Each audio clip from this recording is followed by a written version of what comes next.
You too, Denise. Thank you.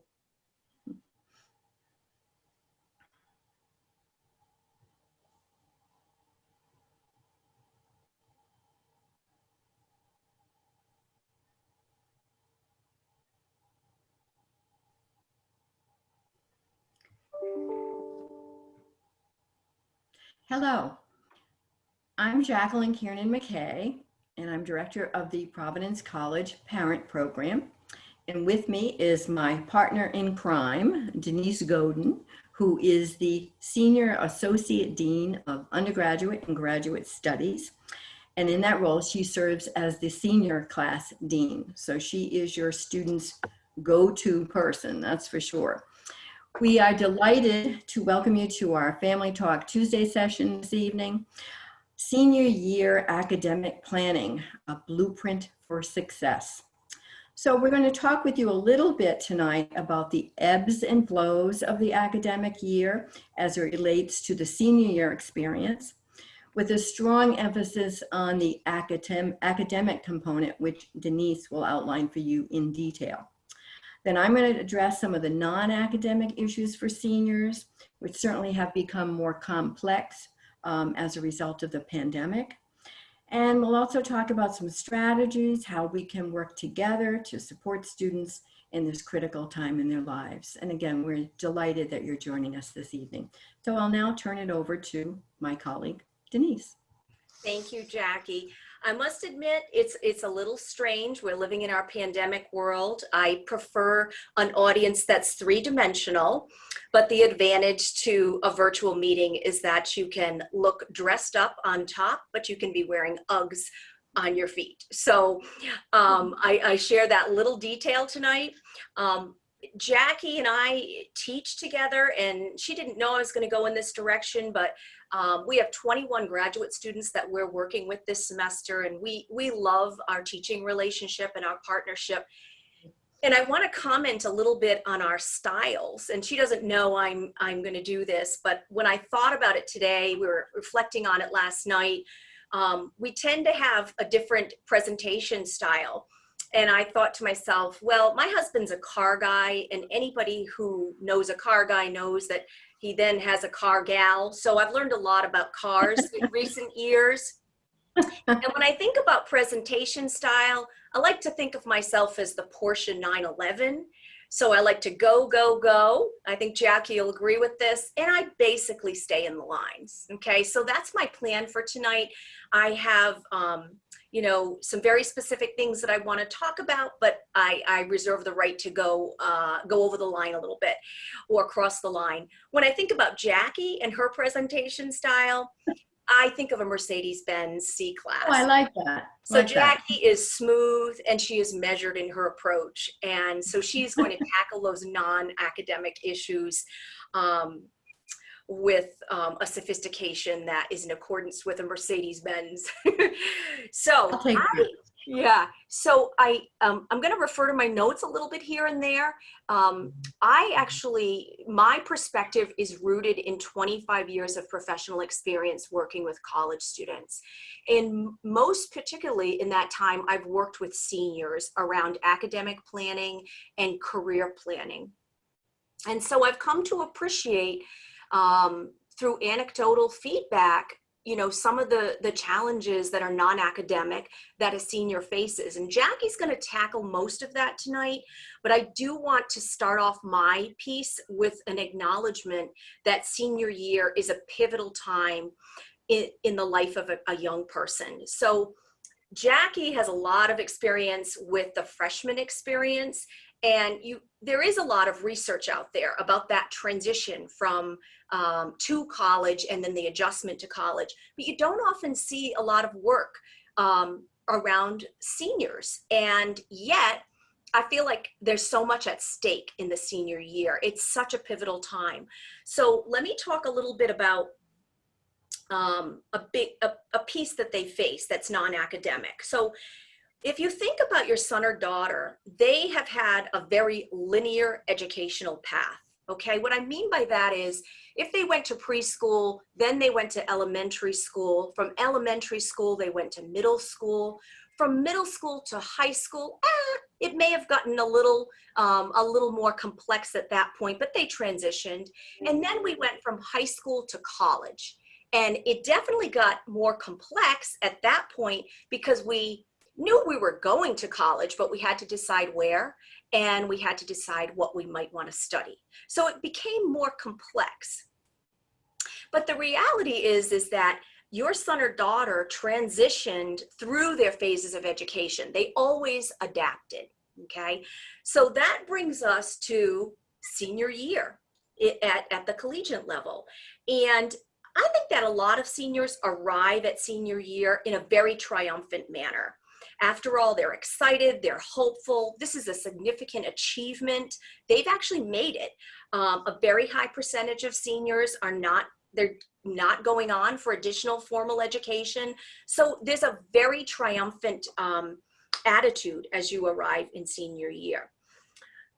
There's a point at which this starts to recede, and it's typically this year, for other reasons that we'll get to, it might have started a little earlier, but typically in the normal cycle, this feeling starts to recede right around now, early October.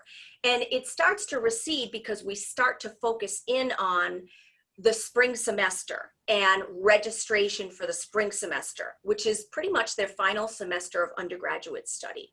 So you start to see that sentiment recede, and for the first time in their lives, many seniors do not have a clear map as to what comes next, what comes after college. And that's a very significant non-academic thing that can affect their academics. So I look at it two ways. I think about this as a freedom of choice. So they're gifted with freedom of choice about what comes next in their lives, and that's very exciting. You know, do I enter the workforce? Do I further my education? So for many seniors, it's not only are they unclear about what comes next, but then you add to their uncertainty a lot of questions by family, by faculty, by friends. Everybody starts to get involved in what are you doing next? So this freedom of choice, which is a gift for the first time in their lives, where they get to set a path and set a course, starts to feel like the heavy burden of decision making. And they often feel like their classmates have it worked out and they're in the minority. And this is not accurate. A very high percentage of seniors find themselves facing the same challenges and dilemmas. Often I'll say to a senior, this is my example, it comes up so frequently. I might have a traditional liberal arts major, maybe he or she's a history major, and then I ask them, you know, I can see that they're burdened by this, and I ask them, who are your roommates? I'll say, you don't have accounting majors as your roommates. And they might say, yes, I do. And I'll say, okay, we're going to put blinkers on and we're only going to focus in on our race, because we can't judge ourselves by the track of an accounting major, because it's a different track. And most of us are in that place of ambiguity and uncertainty and trying to figure that out. So as we start to understand the mindset of seniors, which is very natural, the uncertainty is unnerving as they work through the job piece, the graduate school piece. So we know that it comes with stress. And then you throw in a global pandemic. Let's not forget to talk about the elephant in the room, right? We throw in a global pandemic, and this pandemic has essentially altered the final 3 semesters of study for the class of 2021. So we know what happened in spring when we were in crisis mode. We've been working our way through the challenges of fall. And while we don't know what spring looks like, we know that it's pretty uncertain. So it's led to some disruption. So this is a lot for seniors. And Jackie is definitely going to pick up on this and expand a little bit more.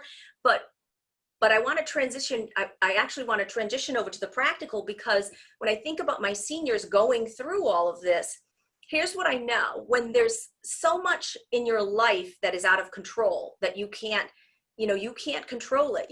You want to focus in on what are the pieces that you can manage, what are the pieces that you can control. And for the class of 2021, I can bring them back to some practical things. And the most important thing here is to graduate from Providence College on time. So that's the focus, and I'm going to talk more about my role as the senior class dean, give you a basic timeline, and talk about some action steps. So at this point in time, in early October, I actually have 3 predictable categories for my seniors, okay? So I have my no gap seniors, and this is the majority, okay? So my no gap seniors are on pace to earn 120 credits. They're progressing with their major, they're progressing with their minor, and their core requirements. These are my no gap seniors, okay? The majority. Then I have my big gap seniors. It's a very tiny percentage at Providence College. They pretty much arrive at senior year with significant gaps in their credits or their requirements, and they're going to need more time, okay? And that's a very, very small percentage of Providence College seniors. We have a very high graduation rate in 8 semesters of study. Then I have a third category, and these folks I call my small gap seniors. They're slightly behind with their credits or their requirements, but they have time to close the gap, either through winter session courses or through an extra course in the spring, or both, okay? So we're gonna go back to those categories a little bit later. So we have our no gap seniors, they're doing everything right, that's the majority. And then we have our big gap and our small gap seniors. Okay, so let me go through. We said we're going to talk about timeline and points of engagement. I want to talk about 10 points. Okay, the first one is I want you to know that there is a tool out there, a resource called Senior Advising Guidelines. Back in, I would say late August, when I introduced myself to your son or daughter, I told them about my role. I sent them an email and I sent them the Senior Advising Guidelines. It's basically a 2-page sheet that allows seniors to understand what are the general graduation requirements. You know, what do I need to do if I have an incomplete? What do I need to do if I need to have transfer credit posted, study abroad credits? It's really anything that could come up in senior year. So they received that in late August. And then I did send an email last week, which I'll go back to, which included a PDF of the same thing. And I'll send it one more time over Thanksgiving break, and it's also listed on our website. So it's a great resource, and it's something that I think a lot of seniors, take advantage of and use, and I want you all to know about it. So now number 2, in terms of point of engagement. So it took me a little while, I'm just going to be honest, it took me a little while to get the 2020s out of here, but once we fully embraced the 2021 class, I pretty much started to send advisories to students back in July. I've been sending advisories about GPA, sending advisories about core, sending advisories about study abroad, whatever it might be, as I look at their record and see something that I want to be in touch with them about. The importance there is, if I'm taking the time to send an advisory, my hope is that the senior is attending to it. I'm so proud of the class. I was working remotely yesterday, and I sent out a batch of core advisories. Dear senior, as I looked at your record, I noticed that you should be planning for a fine arts core in the spring. And right away, my inbox filled up. And some of it was just, thank you, Dean Godin, and other emails were clarification, things that I need to look into. Okay, so you did study abroad, and we do have a fine arts course, and for some reason it's not showing up on your audit. Let me look into that. Let me correct that for you. So the advisories are key, and they're going to continue. Okay, they're going to continue right up until the 2nd week of school in the spring. Okay, and we're going to talk about that important time frame. So I'm going to move from advisories to degree audit. So the degree audit, every senior should know where they stand. We're all about promoting accountability with seniors. This is the part where they get to control this. They get to know and understand their requirements and know what they have to do to finish up. So the degree audit allows them to do that. It's an unofficial academic evaluation, so it's not the college transcript, okay? It's something that we use in advising. So we set out their program of study. Say they're a finance major, say they're a philosophy major, and they're a business innovation minor. It outlines all of their requirements, and then it looks at the courses they've taken and the courses they're currently in, and then it shows met, fulfilled, and then it shows what they owe headed into spring semester. So it's very important that they use their degree audit. We have 2 degree audits at Providence College next year. We're looking forward to having a new system. No promises, but we are looking forward to that. But right now we have 2 audits. One exists in Cyberfryer. Any student at any time can go in and look at their degree audit. The key thing is they need to make sure they're looking at their most current degree audit, because sometimes that can throw them off, the most current degree audit. And then there's also a degree audit that was just distributed to their academic advisor, okay? We call that it's not really a one-page audit. Sometimes we call it the pretty audit. It actually is a little bit easier to read. So either way, they're gonna look at their Cyberfryer audit, they're gonna look at their one-page audit, and that's gonna help them understand where they are in the process. Okay, so number 4, I'm just gonna jump to a graduation assessment. Back in August, when I introduced myself, I also advertised to the seniors, anytime you wanna do a graduation assessment, you're just gonna use MS Teams, book on my calendar, they self-schedule, it bumps up against my calendar, and then we go on a Teams meeting, which is like Zoom. Today, I think I had 5 Teams meetings with seniors. They were meetings that were a result of advisories that went out last week or the week before. So the senior took me up on my offer and we mapped out a plan for how they might catch up with credits. So a lot of those students fell into my little small gap senior group. Now, I cannot pretend, I have over 1,000 seniors this year, which is a very big class.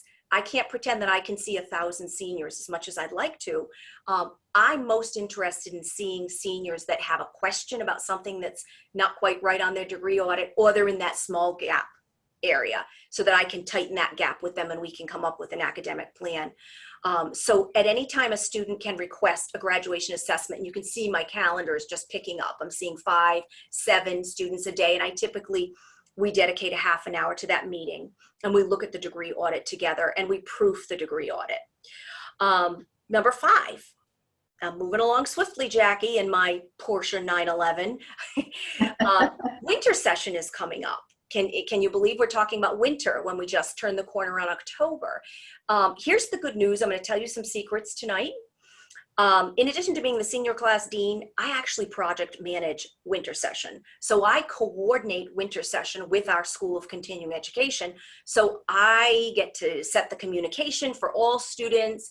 I get to look at all the courses in advance. And while I have to always be fair in communicating to all students, if you think for 1 minute I don't tip my seniors off to what's being offered, I can assure you that today there was some tips given over the Teams meeting. So, just kind of letting them know, yep, there's going to be a writing too, there's going to be an oral communication course, whatever it might be.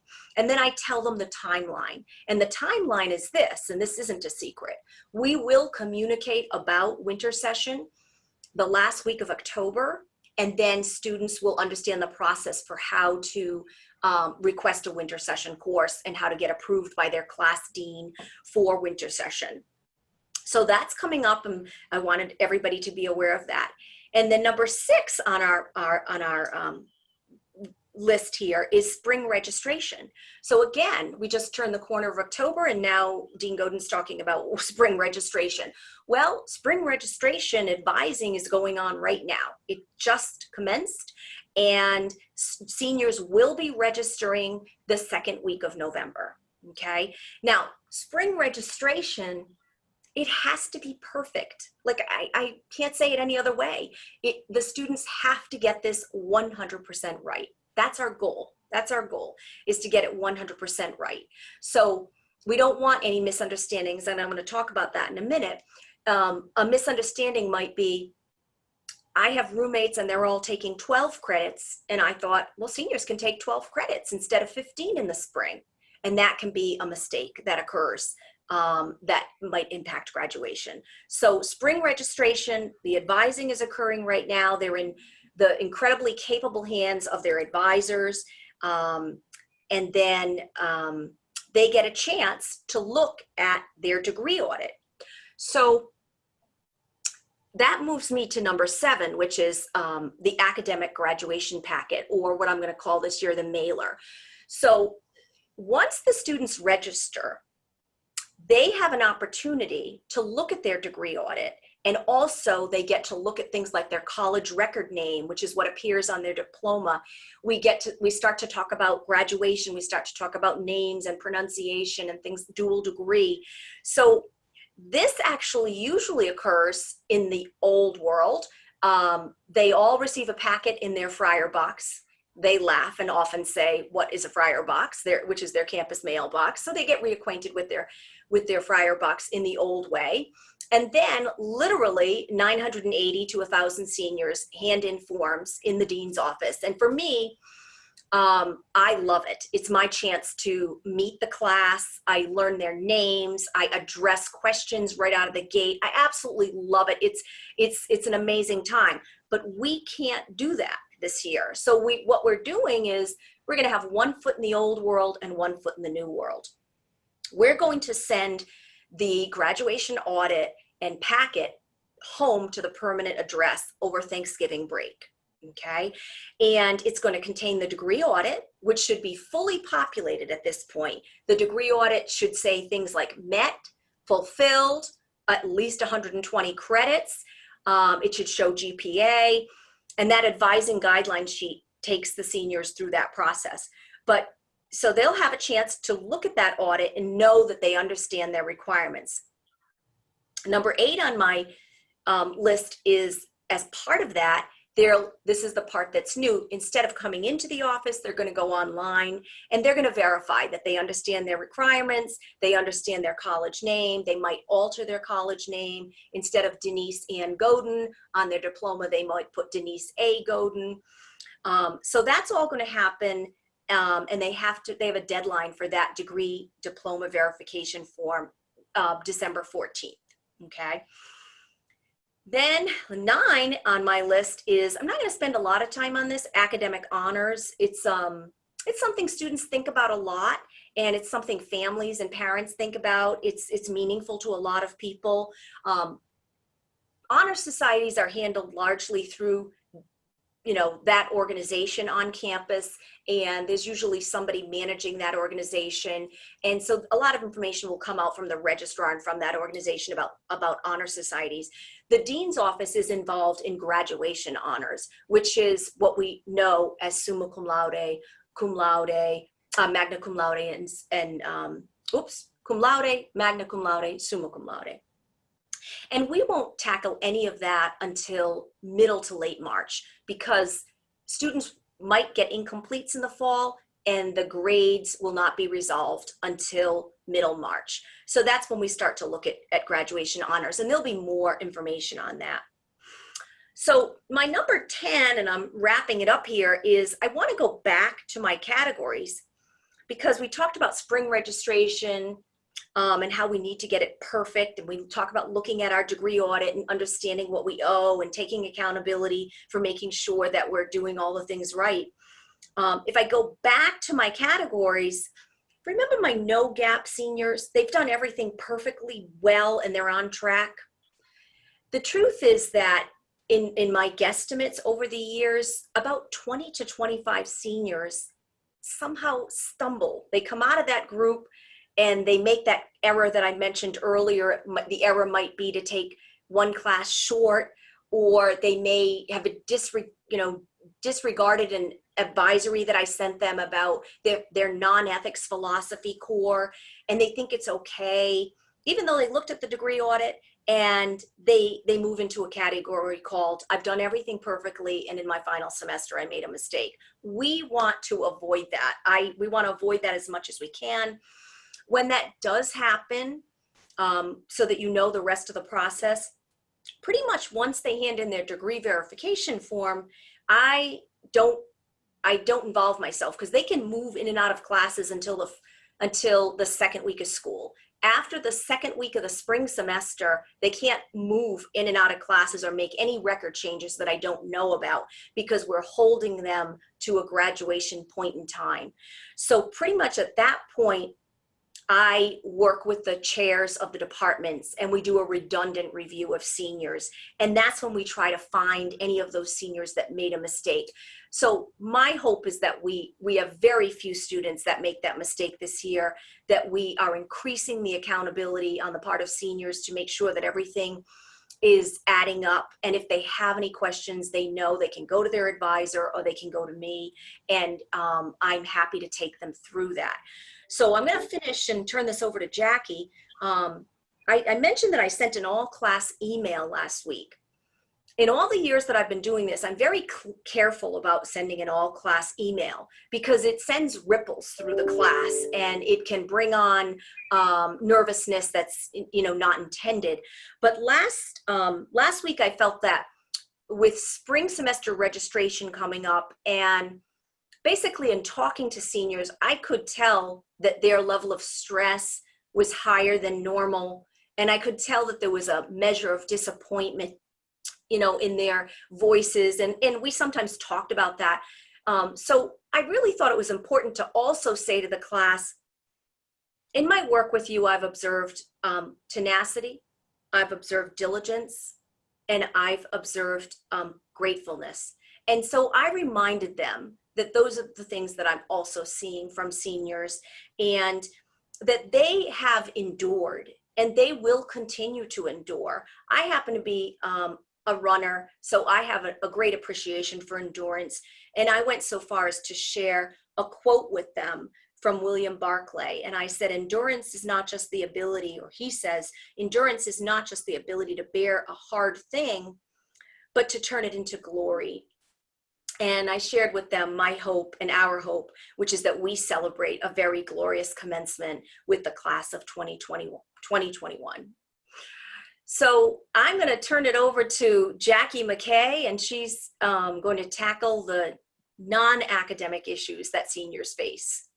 Okay, Denise, thank you. Well, there's certainly a lot to digest there, that's for sure. But for many years I was the sophomore class dean, and I worked side by side Denise, and I can tell you that she really works hard to help students develop a plan and help them to follow through. Very conscientious, and I think your students are really very fortunate to have her as your dean. Let's see now. As director of the parent program, I feel like I've gotten to know so many of you through the years. Your parents' weekend events, homecoming, other college events, and certainly from your emails that you've sent me, your questions, your concerns. I know some parents call me the email lady because I send out my monthly emails full of information for parents.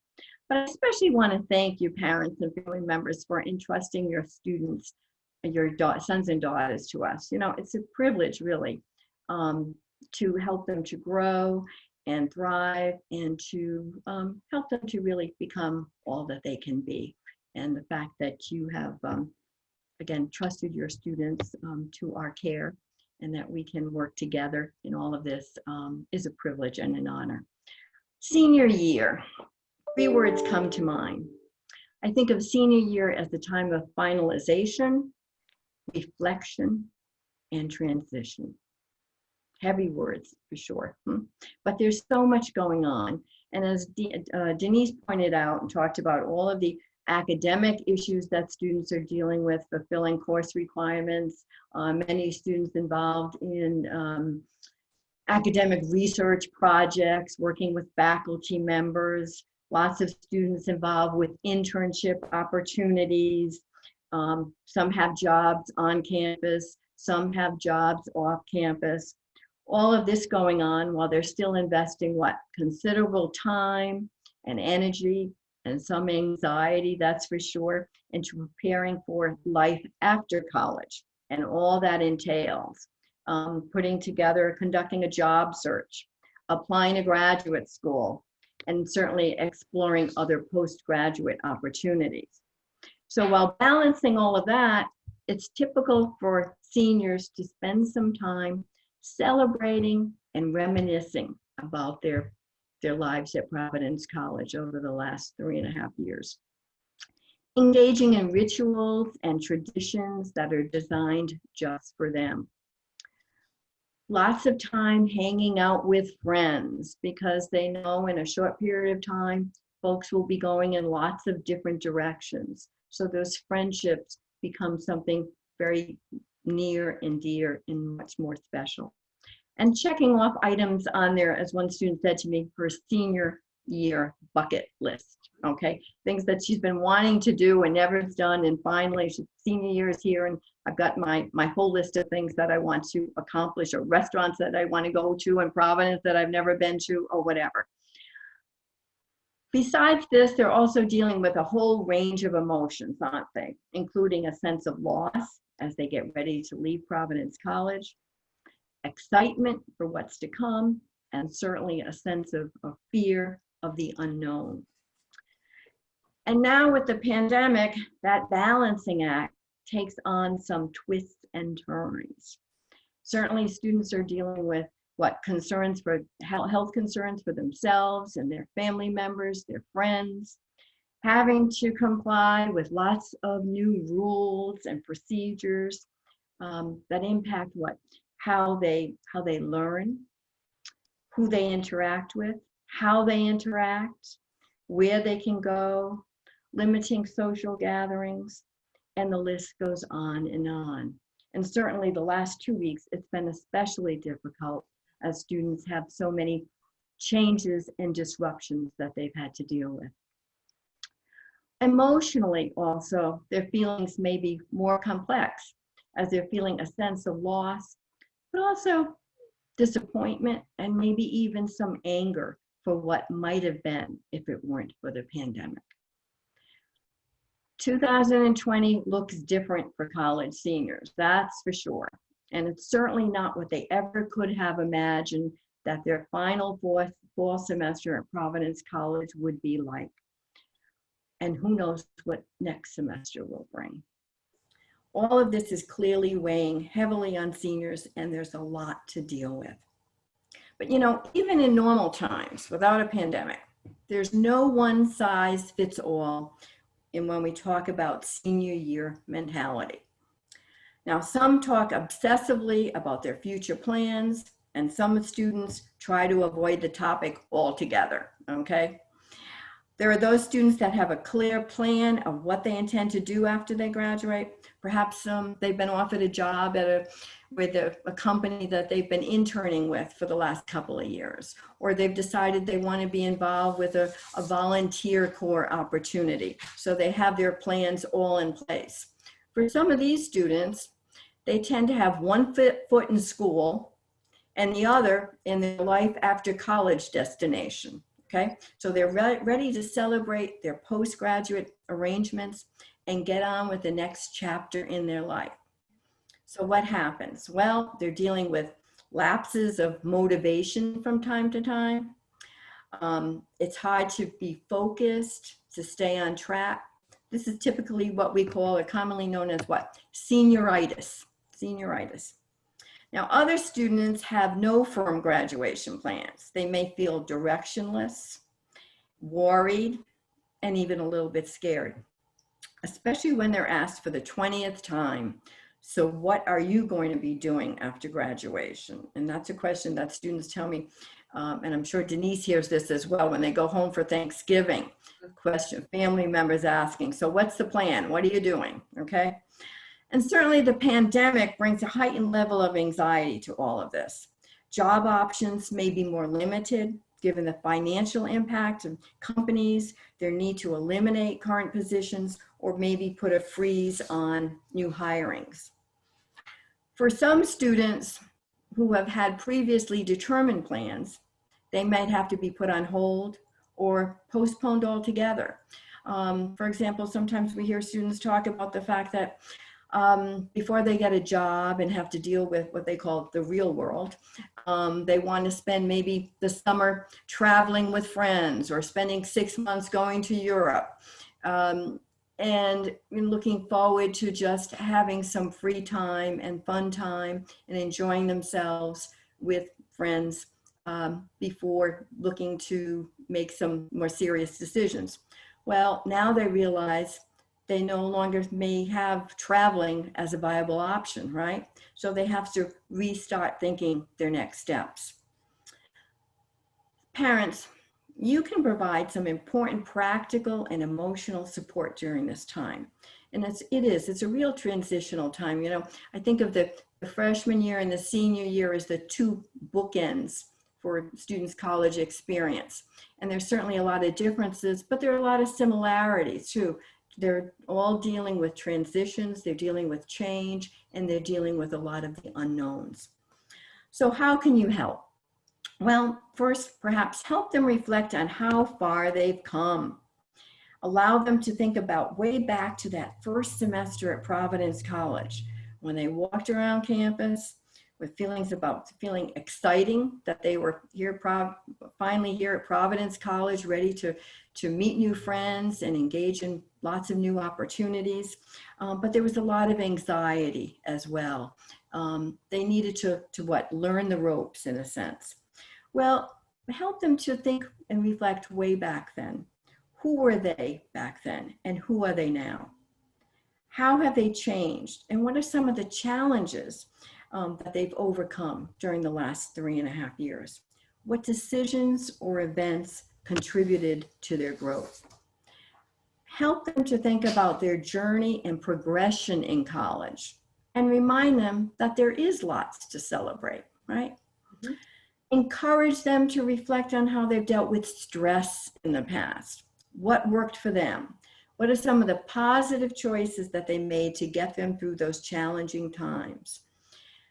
If they're feeling overwhelmed with so much to do, encourage them to break down those large tasks into smaller, more manageable ones, because it will help them to feel more in control. Help them to take a look at their priorities. What can be done now and what can be put on hold? And try to encourage them, remind them to not compare themselves to others. And that's a tough one. That's a tough one. Everyone has a friend who gets a job months before graduation. Everything seems to fall in place for that person. And certainly students are happy for their friends, but they're also thinking, what about me? You know, I'm working hard. When are things going to fall in place for me? When am I going to get that second job interview? Remind them everybody's road is different, isn't it? And it will take time and patience. You're there for support, and they can put the hard work to make those pieces come together. You might, again, for students who are really stressed, and there are going to be, students who think that they're feeling overwhelmed. You might suggest that they meet with a counselor to generate some good stress management options, or talk with a chaplain, just someone close by that they can feel comfortable talking with. Now, for a senior who hasn't had to reach out for help before this, that suggestion can really kind of put them out of their comfort zone. So you can support them by letting them know that this is a very different time in their lives, and that it's understandable that with so many unknowns that they may need some extra support. I think all of us need some extra support right now, right? In helping us to deal with stress. Help them to feel that sense of control in their lives. Encourage them to follow through in meeting with their dean, Dean Godin, okay? You're not going to call the dean. You're not going to send an email to Dean Godin, right, Denise? It's the student's job to do that. So remind them about some of the things that you're hearing tonight and how they can follow through, or talking with their academic advisor as well. I think it's always important for parents to do your homework. Know what resources can be especially helpful for your seniors. And obviously the Career Education and Professional Development Center is an important office for seniors to connect with. And there's a page, I don't know if some of you have gotten onto their website, but they have a page just for parents where they have lots of good suggestions, some of the things that I'm talking about tonight, of ways that you can support your students during their job search process. They have an online weekly newsletter that you can take a look at. Lots of signature events. The upcoming Career Expo is October 21st this week. And there's some on their webpage. They also have some suggestions for students of how to make the most of that expo and how to be prepared. So parents, take a look at that and maybe give your students a little nudge along the way. There's also a One-Stop Providence website page, which I think I shared with you last month in my parent e-communication. That has a link to lots of college resources. In fact, I think, Denise, you were on the committee, weren't you, that helped put that page together? Sure. And so students can get onto that page, make an appointment with a dean, a career coach. There's online forms that are available as well. It's really kind of one-stop shopping at its best. And please know, parents, that as director of the parent program, I also can help you to do your homework, okay? Feel free to continue to send me your questions, your concerns. And as you know by now, I do a lot of directing of traffic, okay? If I don't have an answer, I'll be sure to be able to route you to the right person who can help you with a response. Finally, it's hard to believe that in a relatively short period of time, all of us will be caught up in the excitement of commencement, no matter what form that will take this year, who knows?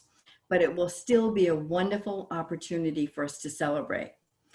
And as your students move on, please know that you and your family will always be members of our PC community.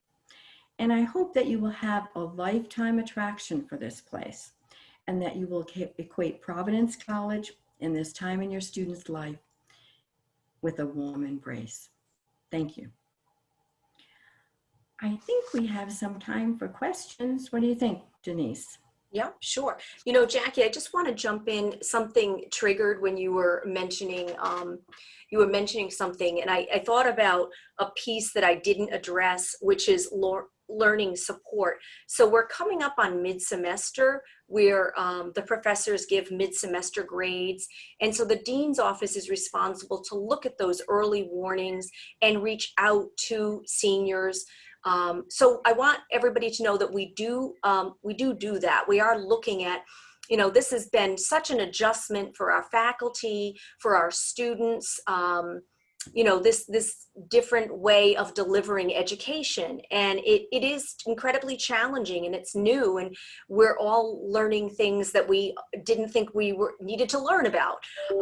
So one of the things that I want to address is just learning support for seniors and for any student. And our sister office, the Office of Academic Support Services, provides amazing support on that front.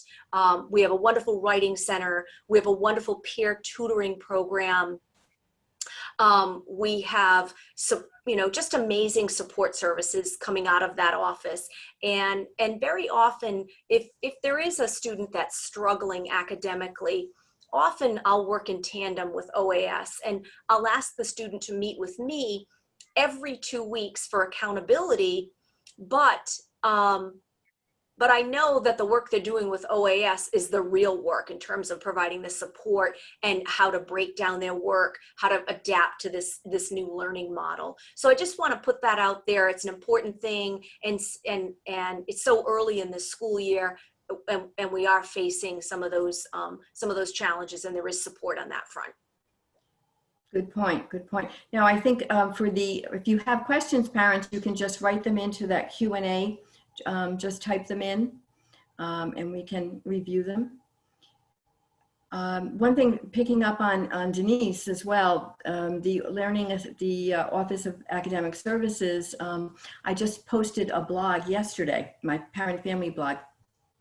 I have an interview with some of the folks in that office. So they talk about the writing center, and they talk about tutorial services. So you might want to take a look at that. I have a e-communication coming out on Friday, actually, to parents. So, and there'll be a link to that blog as well. Any questions? Lots to digest, that's for sure. Oh, we have one question here. Okay. Jackie, the name of the Career Development Center page that's dedicated, I think, to parents. Yes.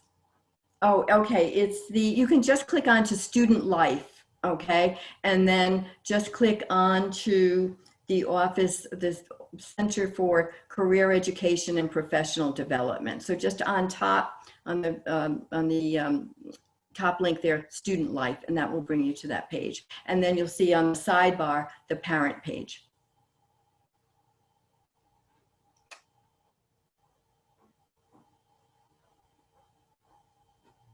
We have to have questions. Question? Hmm.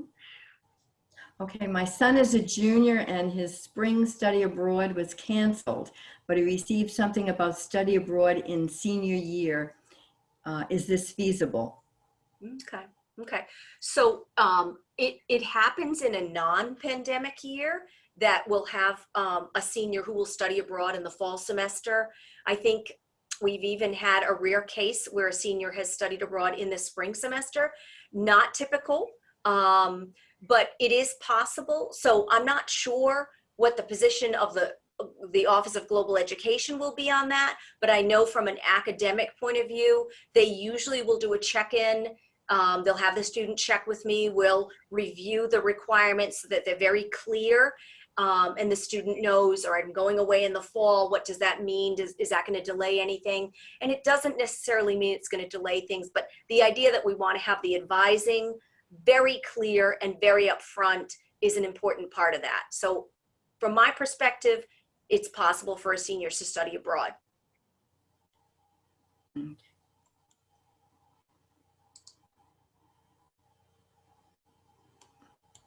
Okay. All right. Well, please feel free to send us your questions as well. And we'd be happy to respond back. You can send us an email and be happy to get back to you. Right. Right. Well, thank you. And we wish you well in supporting your students. And let's hope, I know it's been a rocky road, but let's hope that things will smooth out a bit. And I know that we're all here for one another. Oh, I think we have one more question here. Hold on, let's see if we can do this. Oh, it's a thank you. All right, well, thank you as well. And again, be well, stay safe, and God bless. Thank you. Good night.